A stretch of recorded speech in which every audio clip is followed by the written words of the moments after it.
Welcome to Activist Connect, a podcast seeking to engage, educate, entertain, and connect activists across the country. I'm Tiana. And I'm Isabella. I would like to begin by acknowledging the Yagara and Turrbal people as the traditional owners of the land on which we are meeting in Brisbane today. And I would like to extend my respects to elders, past, present, and emerging from wherever you are listening from, and acknowledge that this land always was and always will be Aboriginal land. Thanks, Izzy. So, welcome to the first episode of Activist Connect. Just a little background to kind of kick off our first episode. We are activists from Amnesty Queensland and Northern New South Wales. And not too long ago, we were looking for ways to connect with other organisations, conduct more interviews, and create more original content that we could share with our region. And from this, the Activist Connect podcast was born. So whether you're heavily involved in activism with Amnesty or whether you're someone who's just interested in learning a little bit more about defending human rights, thank you so much for tuning in. We're really looking forward to allowing you to engage with inspiring individuals and organisations to be educated about Amnesty's campaigns and other activist tips and tricks, and of course be entertained through our discussions from wherever you are across the country. There's no doubt that one of the most persecuted groups of people around the world are refugees and people seeking asylum. We often hear it referred to as the global refugee crisis, and it's a global issue that requires all governments to do their fair share. And that's why we thought this would be a great topic for our first episode. The Universal Declaration of Human Rights clearly outlines in Articles 13 and 14 that everyone has the right to freedom of movement to seek and enjoy asylum in other countries. This is why globally, Amnesty International campaigns for all governments to show leadership and implement practical and innovative solutions so that refugees can rebuild their lives in safety. So here in Australia, Amnesty campaigns for the rights of refugees and people seeking asylum in various ways. So this includes things like increasing Australia's humanitarian intake to a minimum of 30,000 places per year, establishing a commitment from both major political parties, ensuring that the government contributes to regional search and rescue operations, ending boat pushback policies, closing out offshore immigration detention and processing centres, and seeing an expanded and improved community sponsorship program. And it's Amnesty's My New Neighbour campaign that addresses this improved community sponsorship program. And it's asking for a community-led solution for refugees that really works and is fair and accessible. Thanks for that, Tiana. Before we really dig deep into the My New Neighbour campaign, I'll just give you guys a bit of background on the government's community support program. In July 2017, the Australian government implemented the Community Support Program, also known as the CSP, that permits individuals, community groups and businesses to sponsor eligible refugees to resettle in Australia. And in theory, this sounds like a wonderful program.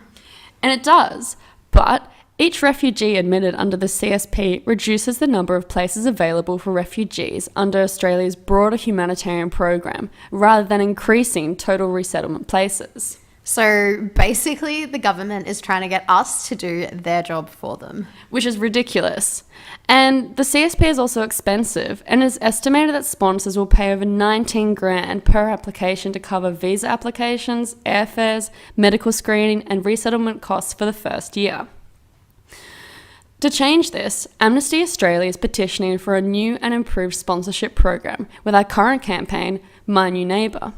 We believe that a better refugee policy would involve A. Expanding and improving the options for private and community sponsorship, B. Increasing the size and adjusting the composition of our humanitarian resettlement program, C. Making it easier for refugees to be included in our existing visa programs as students or skilled workers.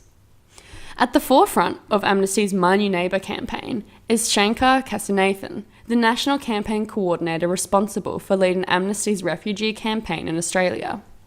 We sat down with Shankar last week to talk about the My New Neighbour campaign and what it involves. Thanks for sitting down with us today, Shankar.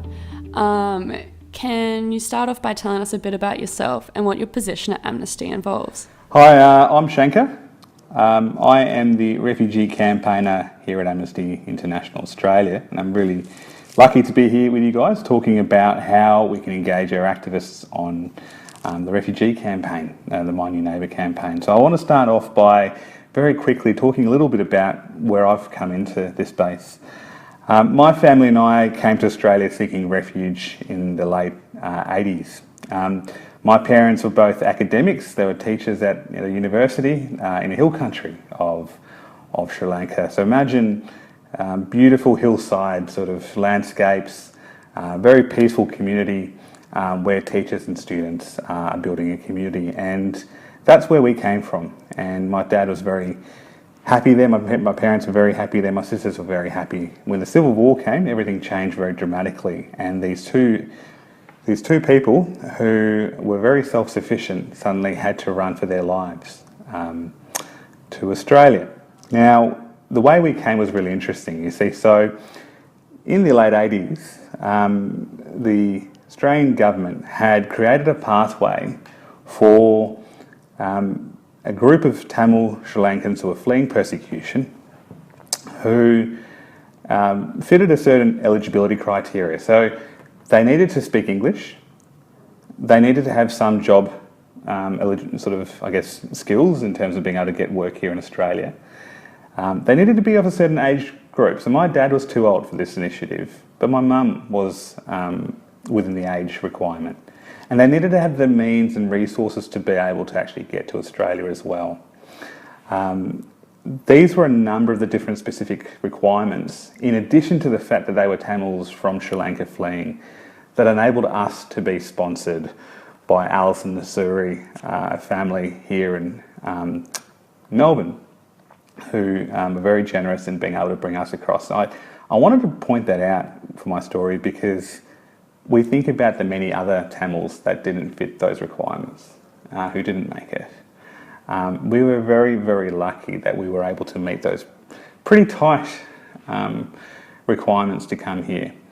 Fast forward 30 years later, and I'm now in this position where I'm coordinating a campaign for Amnesty on refugees, which is looking squarely at the community sponsorship program that the Australian government introduced in March this year after going through a pilot program for 4 years.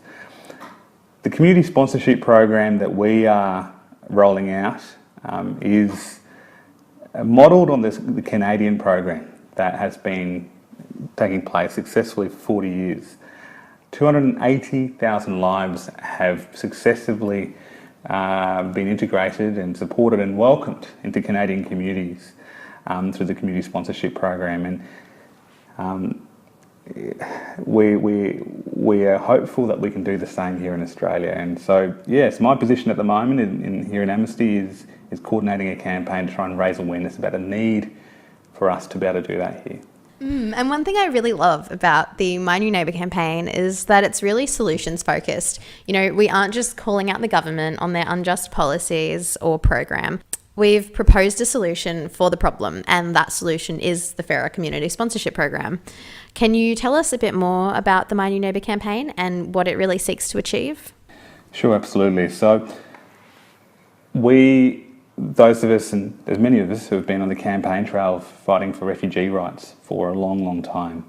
And it has been a frustrating fight. We have really struggled, I think, and we've rarely ever seen wins on that campaign trail.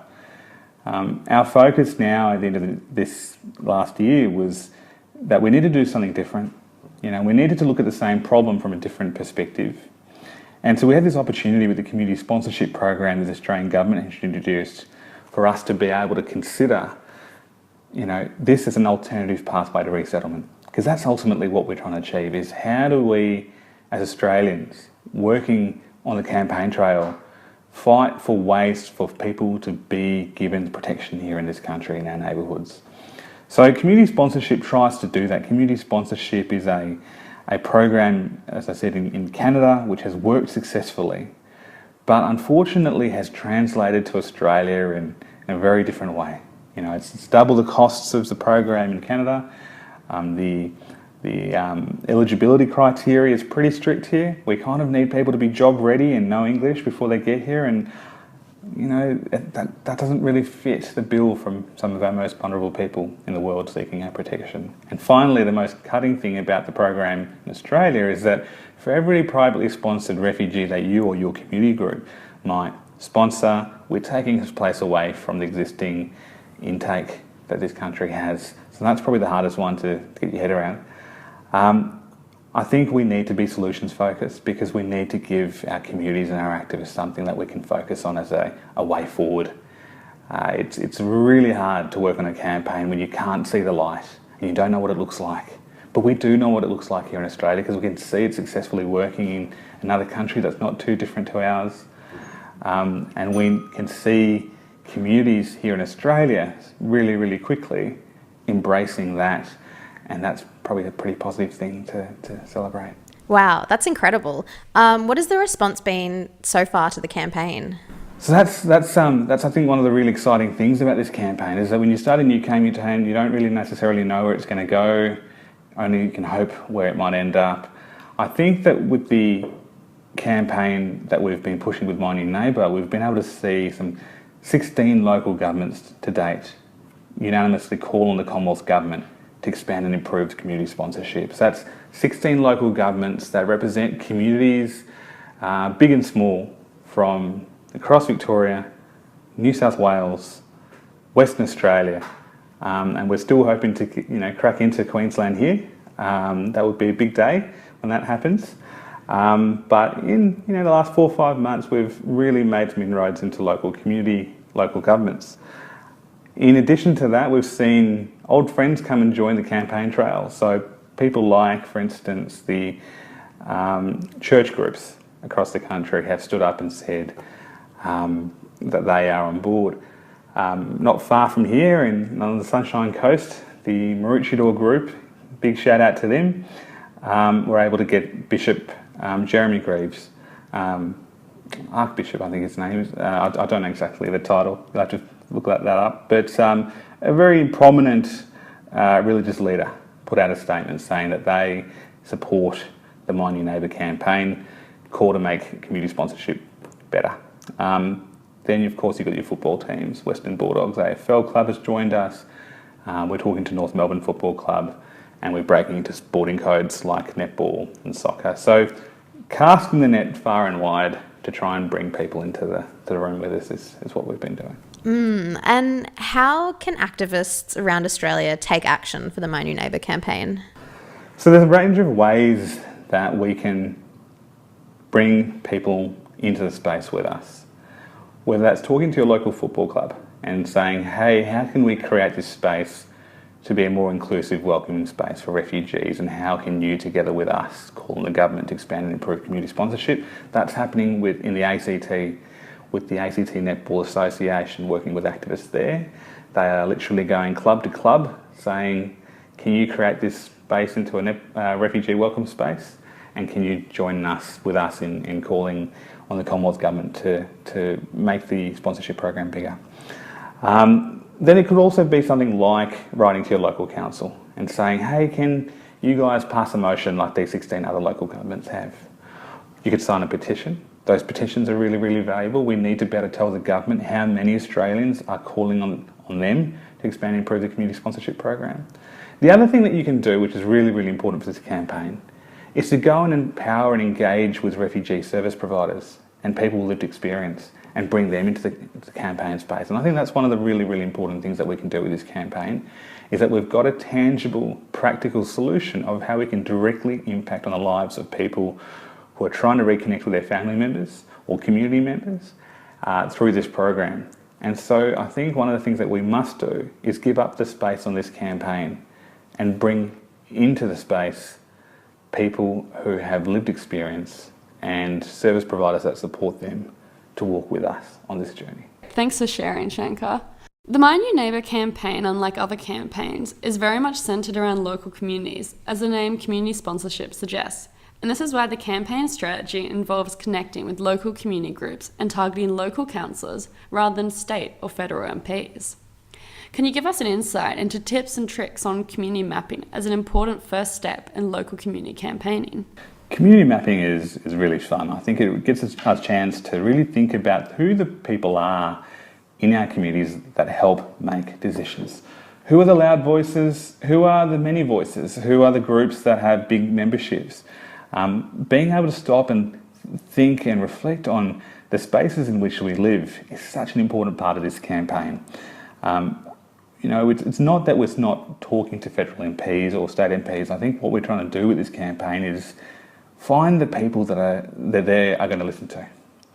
Schools, churches, RSLs, knitting groups or book clubs, whoever it is in your community, wherever you are listening to this podcast right now, just think about who are the people around you and the groups around you that are making the most noise or having the most influence. There might be a really famous actor in your town that people celebrate, or there might be a really, really popular sports person, or there might be a really, really big church. I think that what we're trying to do really is get you to think about how we can engage them and talk to them about this campaign and get their support, which will then influence the big decision maker in town, who's usually whether it's a mayor or a federal MP, that might be able to expand their imagination on the community sponsorship program. Do you have any tips or tricks to those who are struggling to gain traction in their local community? I think that's a really important question, because one of the things that we need to remember is that wins come in different shapes and sizes, and I think that you listening to this podcast right now it's the first thing that you can do for us, is to actually engage with the campaign, is find out a little bit more information about it. I mean, we've got information about this campaign, and we've got ideas of what has worked in other parts of the country. And I think that's the first thing that we can probably think about is, okay, if I'm struggling with something, how has another group or how has another community addressed the same problem? And we have the monthly activist hookups that Sarah, our organiser, coordinates. There's an opportunity to get on Facebook and the Refugee Amnesty Activist page. There are different avenues to find out how we're talking about the wins, what a win looks like. I know some people have found me on LinkedIn and on Facebook. I'd love to invite you to come and join me on those pages too, where I like to sort of show people what I'm up to as the national campaigner. So feel free to follow me. It's not at all creepy. In fact, I encourage it. Because I think that's the key thing, is that when you're listening to this podcast, you need to know that you are a part of a important network that is connecting and sharing how we can do things better. So please don't feel like you're failing or that you're not getting anywhere. We'll be able to generate ideas together on how you can tackle that council or sports club or community. Thanks for sharing that with us, Shanka. How has your story helped you connect with other activists and campaign for refugee rights in Australia? I think one of the things that we need to do often as activists is that we need to remember that there are human beings here at the heart of these campaigns. One of the things that I'm really proud of with this campaign is that we are celebrating the stories of refugees more in our online stories. Now, you might have seen some of these stories in your Facebook page or news feed, or pop up on the Amnesty national Facebook page. I think that's really, really important for us, is to recognise and celebrate that there are people with lived experience at the heart of this campaign. One, just to reflect on what this campaign might mean for them, what this campaign might have meant for them if they were still seeking protection whilst we were fighting for community sponsorship to be better. I think that stories and personal lived experience, I think, also helps us remember that we, where possible, should be seeking to bring refugees and people from that community into the campaign. And I think that, for me, on a personal level, being able to share my story and how I was personally affected by a really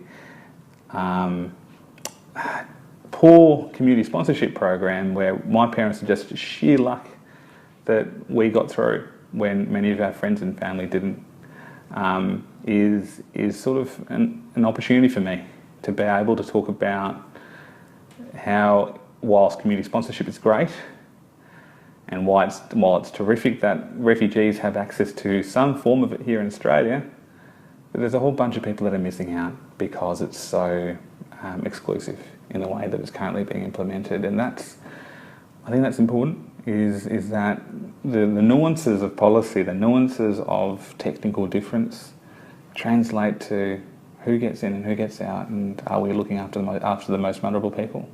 Thanks, Shankar. What advice do you have for activists who might be really frustrated by slow or no progress in their community, or who might be experiencing activist burnout? I think I'll take the second part of your question first. I think about burnout. I know that there are activists that are absolutely pushing themselves to their limits on what they can do for us. And to them, I say, first of all, I hear you and I see you, and I feel frustrated that for you, because it is frustration that's pushing us to our limits, isn't it? When we see people suffering, and when we see people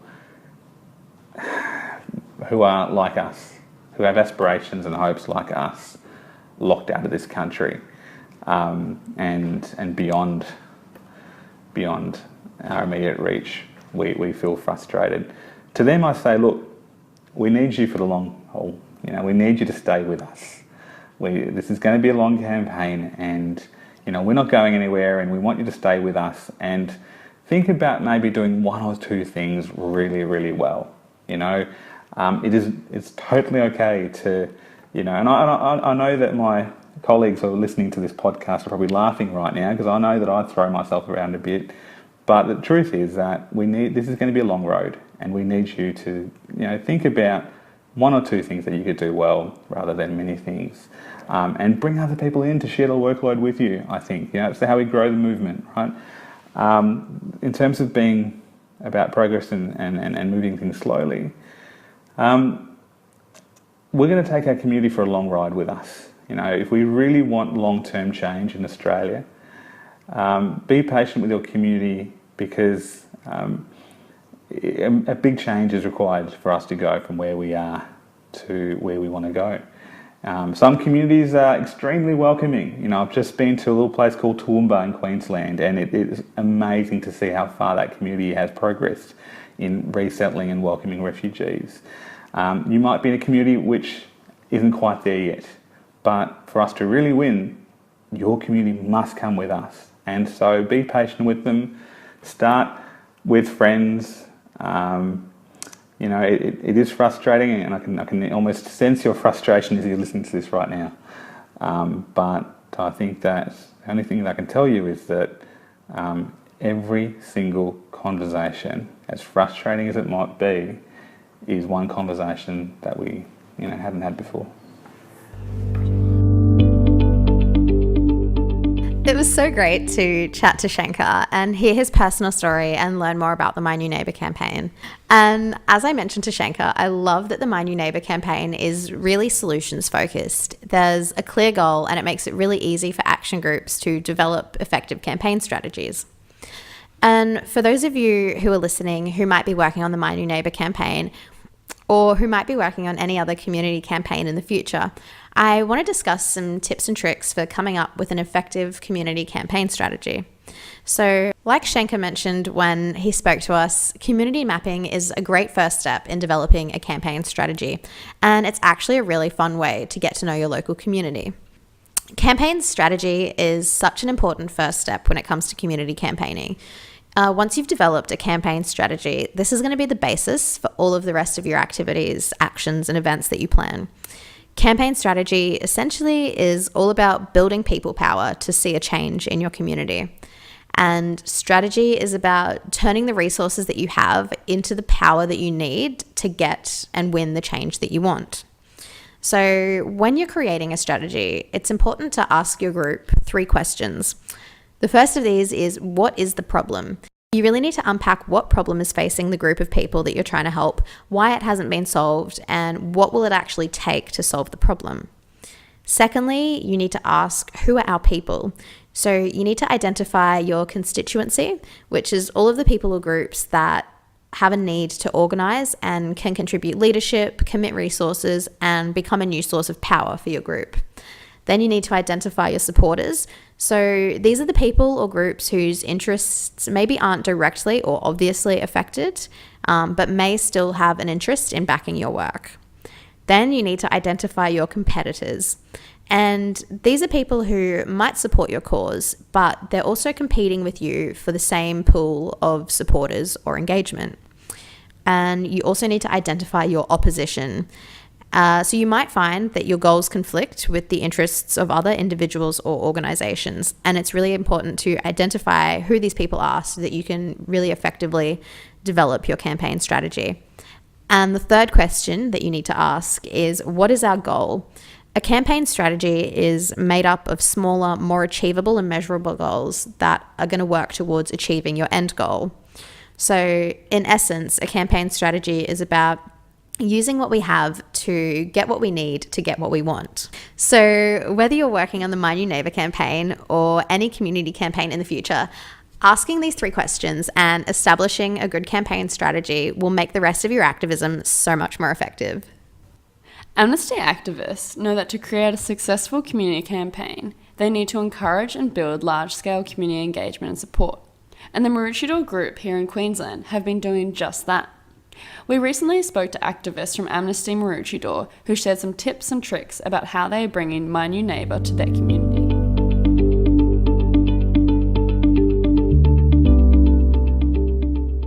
Hi, my name's Ruth and I'm the convener of Amnesty Maroochydore. Hi, I'm Kathy and I'm the campaign coordinator for Amnesty Maroochydore.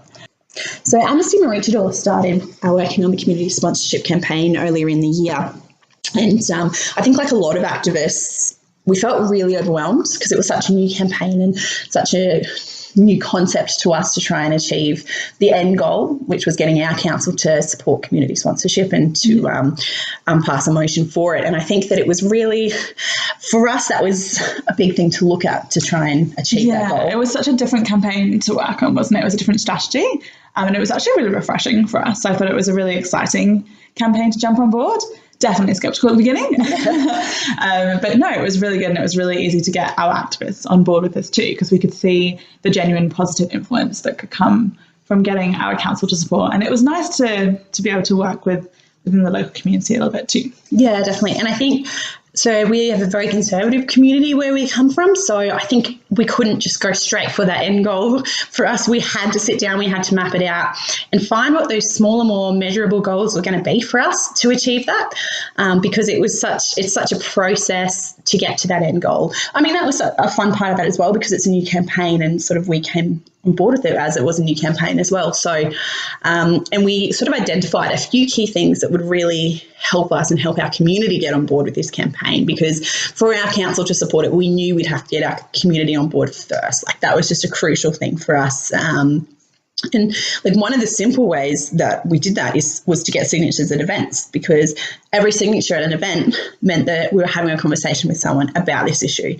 And it was changing those conversations that are often had in our community, being quite conservative, that are negative, and it's sort of sharing these stories. And a lot of people don't know about community sponsorship, don't know what it is, and are quite shocked when you have that, in that conversation. Definitely, so, like we had World Environment Day Festival was the first time we took this campaign out to the public, and we had about 212 signatures on it, but that's 212 people in our community who now know what community sponsorship is and now support it as well, which was so exciting because we hadn't tried and tested it yet. And we were thinking, is environment the right way to do it? But it really was, and we really managed to engage the community. And for us, every conversation and every sort of a little light bulb moment that goes off in the community members, you can see it in their faces, is a real win for us as well. And I thought that was really exciting. It was. And I think especially moving forward, having those conversations starting, it's just so important.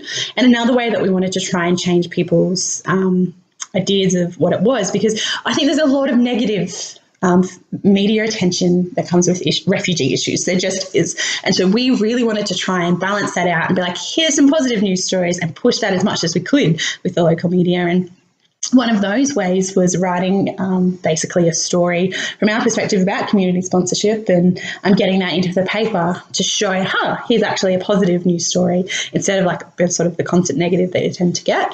And that was a key thing. I think the media Do you think, Kath? Absolutely, yeah. And it was really nice to engage with our local journalists as well. And they were so supportive, which was a little bit surprising for us. Yeah, that was nice. Yeah, especially where we come from. But it was brilliant to see. And we even got invited to write articles in the future as well, because they really liked what we'd written. They liked our perspective, and it was nice to show something a little bit different. So whilst we got printed in the paper, we also put on Facebook, which wasn't necessarily always the best feedback, but it was good to be able to know and scope where our community was at and what they're ready for as well. And I think a really important thing as well is the connections made with the media through that will really help our group in the future as well, because like, you know, if you have a story and then you have that connection, it's just, I don't know, it's really, really important to get stories out there and stories of what the group is doing as well. And in a broader sense. Yeah, when you have more of a personal relationship with your journalist, you can kind of call them up and be like, hey, it's us again, we have another story, another event. Another coffee. And another thing we did as well was, and again, a smaller goal, and it was all about these smaller goals. And I think smaller wins are really, really important. And no matter what you're campaigning for, because it can kind of, if you don't have those smaller goals, it seems harder to reach that big one. But a smaller one was just to get local influencers on board. And one for us was Bishop Jeremy Greaves. And sort of he publicly came out and showed his support for community sponsorship in our community. And that was such a big win, because that's such a local influencer who's then talking about this issue and bringing awareness to this campaign. Yeah, definitely. It was really, really good to have Bishop Greaves on board as well. And because he has the diocese all the way up from North Brisbane to Bundaberg, so that's a really big stretch and a big influencer, and lots of conversations that he can start having as well with the community and his community. So that was really, really special for us.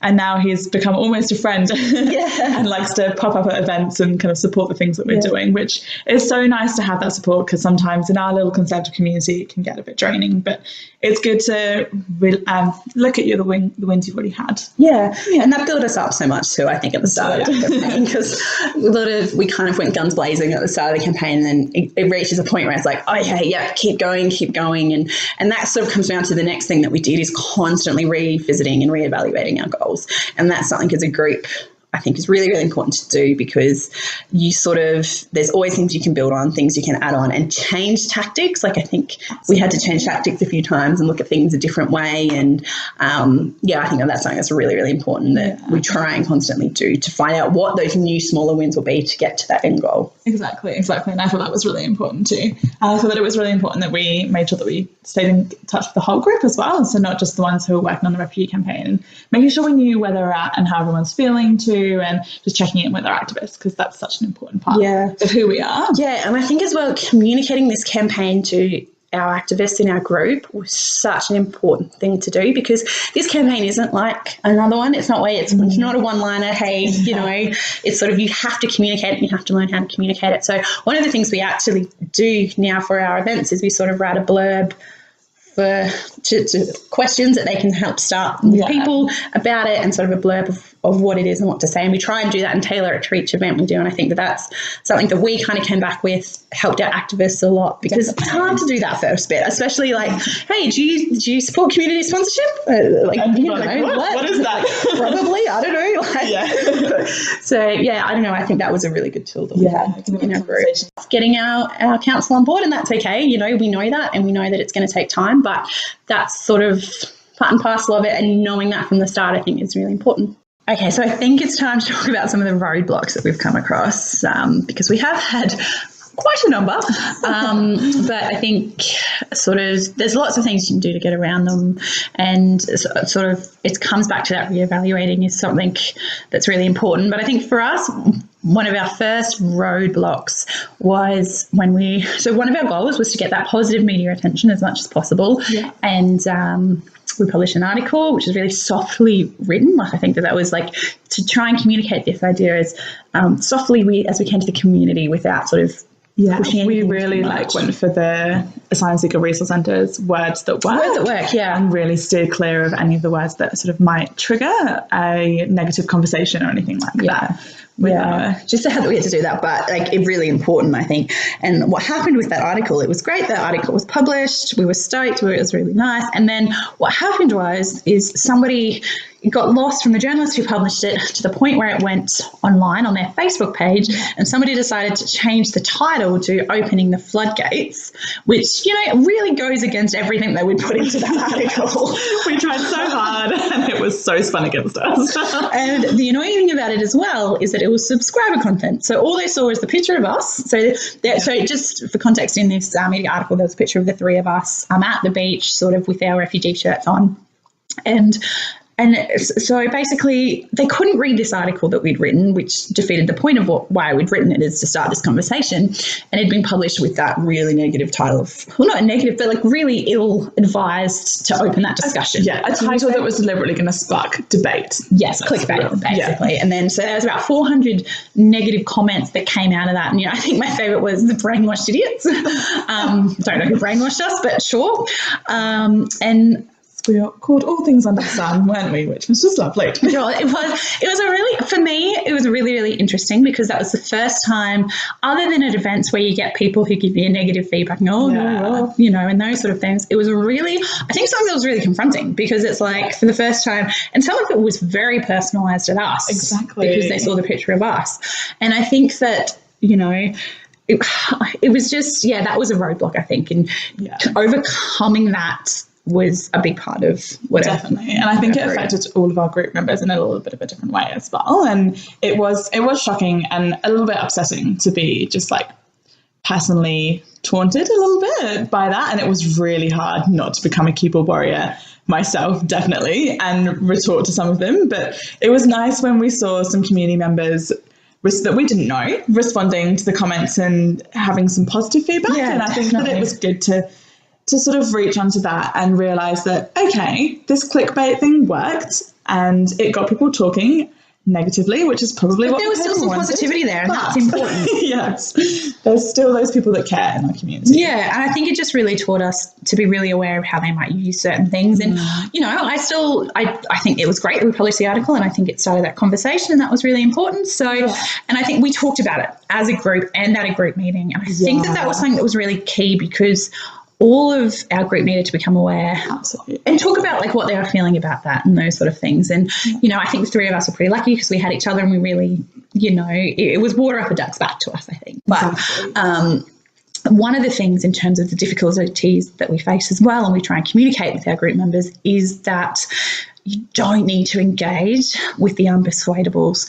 And this is another roadblock actually that we came across. We had an event, Bodrum Street Party that we went to, and the start of the night it was completely a community sponsorship campaign. That was what we were working on that campaign. And we just received so much negativity. It was no after no, but it was no. And then it was like, how dare you stand up for these sort of things? Like just incredibly negative. And there was another community group there that was really, really anti-refugees, and they were saying a lot of things. And, you know, I think you need to know, it's really important when you know to disengage from those conversations, especially in a conservative community like ours. There are some people that are just, you can talk to them for an hour and it's going to get you nowhere, and you don't need to go through that as an activist. Your time is better spent on something else, and there's no need to feel bad if you can't persuade someone, if that's their opinion. Like, I don't know, how did you feel, Kath? Because I think it's just... For sure, definitely. And I think we always talk about that in this campaign as well, or in any Amnesty campaign. Let's be real. Like, there's always those people at the end of the spectrum who are going to be unpersuadable, and there's no point in wasting time and energy on people like that, because it's just emotionally draining. And I think it's really important that we just reevaluate, we come back together and look after ourselves and we remember what we're there for. And we're looking at those people in the community who aren't sure, who may be able to sort of come over and see what we're trying to do, and see the positivity and things. Which is the main chunk of people. So I think that's a positive thing to remember. Yeah. The main chunk of people are just unaware, or have just got a lot of negative feedback and don't know the reality of what's going on with a lot of these issues. And I think that that's something that we can really hone into. And I think that's... And the negative voices might be loud. Sure, they're loud, but there's so few. Just like you're saying, I think we need to remind ourselves that there's so many more people that are either in the middle or are positive. And absolutely disengaged completely. And I think you can tell, and especially after being on the activist train for a while, you can see it in people's eyes where they're just not listening to what you're saying. And all they're doing is thinking of the next response that they're going to do to victimize you or insult you. And then that's okay to be like, no, not having this conversation, stopping it. Yeah. And it's just, it's so important to recognize that point, I think, as well. And so something else is like we try and focus on the positives as much as we can and not really those negatives. I think it's important to reflect on the negatives. Because, they've happened. And like at our last meeting, we talked about Bodrum Street Party and we're like, okay, how are we all feeling? But, I think with Bodrum Street Party, like we ended up changing tactics and not sticking with community sponsorship because too many of our group members were getting far too much negative feedback. And we had some new members, didn't we? Exactly. So we sort of changed campaign tactics. But, we got 210 signatures for Raise the Age that night. And I think that despite we all came away from that night feeling a little bit drained, like look at that positivity though, look at that, where that came from. So I guess it's focusing on what positives and what those small wins are. What you can do, and it's okay to change tactics completely. And also what came out of that as well, which I thought was a good reevaluation, was that we decided that we were going to have like a buddy system. So when we have new activists on the campaign trail, we're going to buddy them up with an activist who's been around for a little while or who's a little bit more confident. And I think that that's also an interesting way to think about it. Like I think that's a positive that came out of that too. Like we've come up with a new strategy and how to keep our new activists going and confident too. Yeah, definitely. I think those are a few of our main roadblocks, and it's just a matter of keeping them going, I think, as well. And sort of to build that public support, you have to keep having those conversations, you have to have them, and that's really important. So, and just to not let it get to you, which is a hard comment to make. Yeah, well, no, I think at the end of that event, I think I said to everyone, I was like, all right, now everybody go home, have a glass of wine, and don't think about Amnesty for the rest of the weekend, which is like, it sounds like a harsh thing to say, but, it's important to switch off and have that break and, all right, next week's a new week and we'll go from there. But, I mean, like I said, like there was still so many positives that came out of that night, and there was actually a lot of connections that were made with different groups and things that night as well. So there's always a positive there, and it's like, okay, reflect on the negative, but hey, here are the positives that come out of it. And for us with this campaign, because we have to look at it so long term because of the community we're in, that's such an important thing, and it's such an important process. Definitely. And I also think another thing to remind ourselves is how far we have come as well, because we did have a group meeting the other day and everyone was pretty drained and a little bit disheartened with things, but we did take a step back and we thought, what have we achieved since we started this campaign? And we started listing things off together as a group, and after that we were just so happy, like, oh yeah, we have done a lot and we have achieved a lot. And I think that's important to remember too, is that everything you're doing matters, every conversation you have matters, and every roadblock is just a little bump in the road, and we'll just keep going. Yeah, I think that's perfect. That's it, little road bumps, and focus on the big things and even focus on the little. And I think both of those are really important. Absolutely.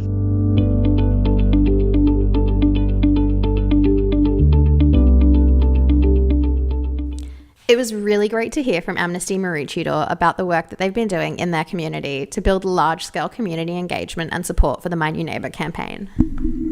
And if you're wanting to take action for the My New Neighbour campaign, there are links to a ton of activist resources in the episode description. Thank you so much for tuning in to our first episode of Activist Connect. In next fortnight's episode, we're going to be talking about Amnesty's My Body, My Rights campaign and chatting with activists from the Women's Abortion Rights campaign here in Brisbane. Thank you so much for listening, guys. Don't forget to tune in next fortnight.